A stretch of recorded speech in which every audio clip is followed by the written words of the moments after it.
Bonne nouvelle pour l'économie régionale, le Made in Alsace s'exporte très bien à l'étranger, plus 6% par rapport à 2006, une exception dans la moyenne française.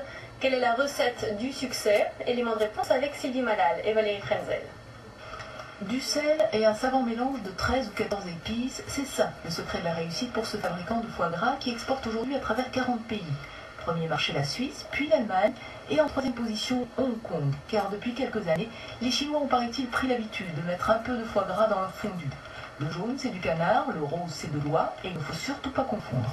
On reconnaît aujourd'hui certaines tendances, et au niveau de ces tendances, donc on constate que les Russes aiment le foie gras de canard parce qu'il est un peu plus fort en goût, un peu plus marqué, alors que les Asiatiques préféreront donc le foie gras d'oie qui est plus subtil, plus fin.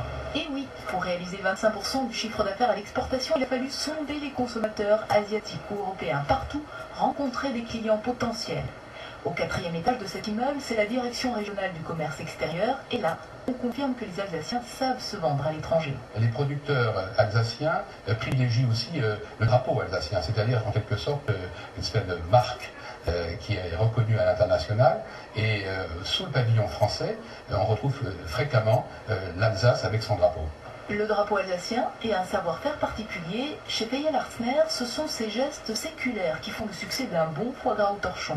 Ceux-ci ont été soigneusement sélectionnés, cuits à 60 degrés pendant 1 heure. Et il paraît que cette cuisine-là ne pourra jamais être délocalisée. Question d'image et de réputation.